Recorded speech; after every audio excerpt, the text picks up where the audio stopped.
안녕하세요. 사업보고서 읽어주는 남자 잔돈사냥꾼 TV입니다. 오늘 살펴볼 기업은 IC 구동칩을 만드는 회사죠. 주식회사 LX 세미콘에 대해서 살펴보는 시간을 갖도록 할게요. 준비되셨으면 바로 시작해 보겠습니다. 기업의 적정 주가입니다. 최근 미국의 중간 선거에 대한 결과와 실제 인플레이션에 대한 정점론이 팽배한 가운데 주가들이 굉장히 많이 반등을 하고 있는 상황인데요. LX 세미콘 같은 경우에는 현재 주가가 주당 93,800원이고 ROE를 대입해 본다면 2022년도에는 예상 적정 주가가 20만 2천원이 2023년도에는 15만 2천원대가 나오는 것을 알 수 있습니다. 2023년이 22년보다는 낮은 ROE가 예상이 되어서 적정 주가가 조금 내려가지만 그럼에도 불구하고 현재 주가 대비 적정 주가가 업사이드에 있다는 것을 알 수가 있습니다. 그렇다면 과연 현재 주가와 적정 주가의 차이에 대해서 재무제표적인 측면에서는 어떠한 결과치가 나오는지 함께 살펴보는 시간을 갖도록 할게요. 파트 1, 회사 개요입니다. 우선 기업 정보를 먼저 살펴볼게요. 99년도 11월 11일에 설립된 회사로 2021년도에 상호를 주식회사 실리콘 윅스에서 LX 세미콘으로 바꾼 것을 알 수가 있어요. 영위하는 사업은 시스템 반도체 IC 설계를 제조하고 판매하는 기업인데요. 실제 주주 구성 현황을 살펴보면 다음과 같습니다. LX 홀딩스 외 특수관계 이인이 33.11%, 그 다음에 기타가 68.89%인 것을 알 수가 있어요. 거래량을 살펴보면은 최근 들어서 LX 세미콘이 굉장히 높은 거래량을 보이고 있고 절대적인 수치로 봤을 때도 굉장히 보기 힘든 높은 수준인 것을 알 수가 있습니다. 덕산 네오룩스가 0.69%, 삼성전자가 0.23%에 비하면은 훨씬 높은 거래량을 보인다는 것을 알 수가 있고요. 실제 대표이사인 손보익 씨가 2017년도부터 계속해서 대표이사직을 맡고 있는 것은 리더십의 컨시스턴시, 즉 일관성이 굉장히 보장되고 있는 상황이라는 것을 알 수가 있습니다. 코스닥 시장에는 2010년도에 상장이 되었고 본사는 대구 대전광역시 유성구에 있는 것을 알 수가 있어요. 다음은 사업 부문별 매출액 추이입니다. 실제 LX 세미콘은 반도체, 즉 시스템 IC만을 주 영업을 하는 기업이기 때문에 단일 사업을 기본으로 하는 기업이라는 것을 알 수가 있어요. 그래서 드라이버 IC가 전체 매출의 88%, 드라이버 IC 외가 11.45%의 비중을 차지하는 것을 알 수가 있습니다. 실제 수출과 내수 비중을 살펴봤을 때 내수 비중보다는 수출의 비중이 압도적으로 높기 때문에 수출 중심의 기업이라는 것 또한 알 수가 있습니다. 사업 부문별 시장 여건입니다. 디스플레이 패널을 구동하는 핵심 부품인 시스템 IC를 설계하고 생산 그리고 판매하는 사업을 영위하고 있고 이 디스플레이 단일 사업 부문으로 구성된 기업이라는 것을 앞에서 설명드렸는데요. 시장의 규모 및 성장성을 이어서 살펴볼게요. 중대형 TV와 IT, 자동차, 디스플레이 IC 시장은 고해상도 LCD 및 OLED TV 등의 프리미엄 제품 비중 확대로 인해서 질적인 성장과 함께 중국 패널들의 공격적인 투자로 규모의 성장을 이루고 있습니다. 향후 POLED 제품 중심의 성장이 지속될 것으로 보이고 있는데요. 중국 패널 업체들의 급격한 성장과 패널의 세대 전환 추세 등에 의해서 디스플레이 IC 시장은 지속적으로 성장할 것으로 예상이 되고 있습니다. 실제 생산 능력 및 설비를 살펴보면은 팹립스 업체로 인해서 생산량 전량을 반도체 전문 생산 업체에 외주 생산하고 있고요. 시장 점유율을 이어서 살펴보면은 드라이버 IC 업체 기준 전 세계 탑 3를 차지하는 것을 알 수가 있습니다. 파트 2 재무제표 분석입니다. 자산부채 자본의 연도별 증감률에 대해서 살펴봐야겠죠. 우선 증감률에 대해서 먼저 살펴볼게요. 자본금은 오히려 마이너스 0.2%로 역성장할 때 자본은 20%씩 성장했다는 것은 증자를 하지 않은 상황에서 계속해서 이익잉여금이 쌓여갔다는 것을 뜻하고요. 부채는 27%씩 성장한 것을 알 수가 있습니다.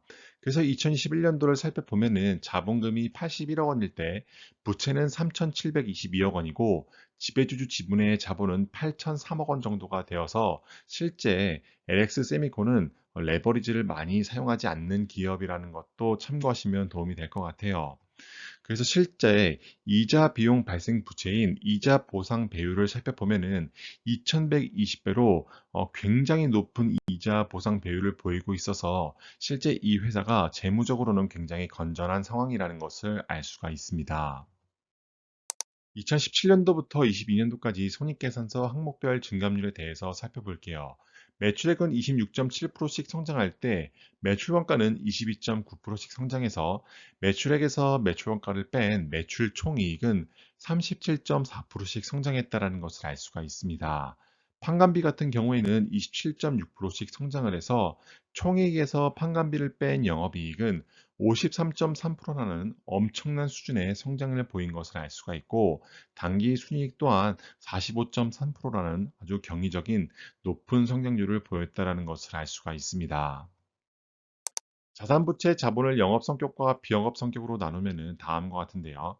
2019년도에 ROIC가 14.68%, 20년도에는 25.83%로 크게 뛰었으며 2021년도에는 152%라는 엄청난 수준의 ROIC를 발생시킨 것을 알 수가 있습니다. 그 기간 동안 비영업 성격의 자산은 19년도에는 2,100억 원이고 20년도에는 2,519억 원, 2021년도에는 6,056억 원으로 비영업 성격의 순자산도 계속해서 쌓여갔다라는 점을 참고하시면 도움이 될 것 같아요. 그래서 실제 우리가 찾아야 될 기업은 A사분면과 B사분면에 속한 기업들인데, 보시다시피 19년도에서 20년도 그리고 21년도로 넘어가면서 A사분면 끝자락 더 좋은 지점으로 계속해서 향하고 있다는 것을 알 수가 있습니다. 실제 통장에 얼마가 들어왔고 투자했는지를 살펴볼 수 있는 영업활동 및 투자활동 현금 흐름인데요. 보시다시피 당기 순이익이 17년도부터 20년도까지는 그렇게 높은 성장을 보이지 않았지만 21년도와 22년도에 굉장히 높은 수준의 당기 순이익을 발생시킨 것을 알 수가 있고, 같은 기간 동안 영업활동 현금 흐름 또한 비슷한 추이를 보이고 있는 것을 알 수가 있어요. 20년도, 21년도 그리고 22년도 모두 단기 순이익보다는 영업활동 현금 흐름이 높기 때문에 영업의 질이 좋다라고 표현을 해볼 수 있을 것 같습니다.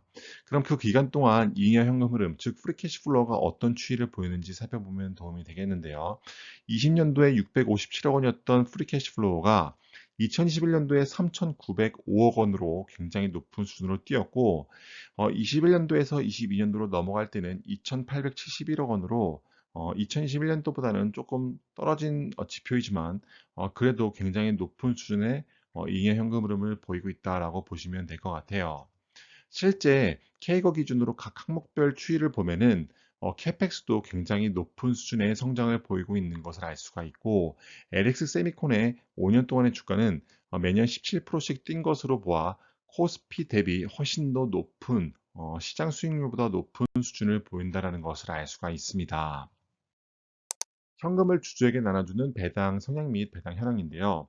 2017년도에는 주당 700원을 지급했던 것이 18년도, 19년도에는 830원씩, 그 다음에는 1350원, 2021년도에는 5400원을 지급한 것을 알 수가 있어요. 지급하는 동안 배당 성향이 그렇게 높아지지 않았다는 것은 그만큼 이 회사가 돈을 많이 벌었기 때문이라고 보시면 될 것 같아요. 그래서 우측 상단을 보면은 주당 배당액은 66.7%씩 성장할 때 배당 수익률은 25.1%씩 올랐고 배당 성향은 5.2%의 성장에 불과했다는 것을 알 수가 있습니다. 실제 국고채 3년이 4.11%인 현재 상황에서 비춰봤을 때 2021년도의 배당 수익률인 3.23%는 그렇게 높지 않은 것으로 볼 수 있지만, 그럼에도 불구하고 배당 수익률이 꾸준히 성장했다는 것은 굉장히 긍정적인 신호라고 볼 수 있을 것 같아요. 파트 3. 기업의 적정 가치 및 재현입니다. 다음은 현재 주가와 적정 주가에 대한 그래프를 가져가 봤는데요. 우선 각 기업들의 현재 주가의 추이가 다음과 같이 나타나 있고, 적정 주가가 다음과 같이 표현이 되어 있으며, 실제 적정 주가 대비 현재 주가가 몇 퍼센트 정도가 되는지를 살펴보면 도움이 될 텐데요. LX 세미콘 같은 경우에는 금호 석유와 같이 실제 적정 주가 대비 현재 주가가 아래에 있다는 것을 알 수가 있습니다. 그만큼 회사가 더욱더 성장할 만큼 좋은 퍼포먼스를 갖고 있으면 더욱더 주가가 올라갈 가능성이 큰데요. 앞에서 살펴봤듯이 매출액과 영업이익 그리고 당기 순이익이 모두 굉장히 높은 고성장을 보이고 있기 때문에 현재 주가가 적정 주가 를 넘어서는 아직은 업사이드가 많이 열려 있는 상황이라는 것을 알 수가 있습니다. 오늘의 한 줄입니다. 기업의 수익성 측면에서 굉장히 높은 퍼포먼스를 최근 이뤄내고 있는 LX 세미콘인데요. 기업의 성장성 측면에서 보면은 스마트폰뿐만이 아니라 TV와 같은 굉장히 높은 화질의 고화질 TV에서 이 IC 구동 칩이 굉장히 많이 팔릴 것이라고 예상이 되고 있는 상황인데요. 기업의 적정 주가를 계산해 봤을 때 아직까지 성장 속도가 굉장히 높고 아직은 현재 주가가 적정 주가 대비 아래에 있기 때문에 저평가 측면에서 봤을 때는 아직도 저평가 구간에 머물러 있는 주식이라고 볼 수 있을 것 같아요.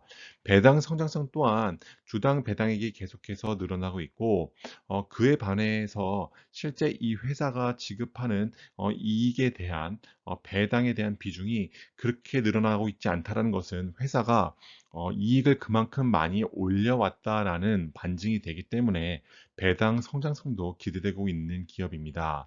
재무 건전성 또한 실제 이 회사의 비영업 성격의 순자산과 이자 보상 비율이 굉장히 높다는 점을 봤을 때에는 재무 건전성도 굉장히 양호한 기업이라고 볼 수 있을 것 같아요.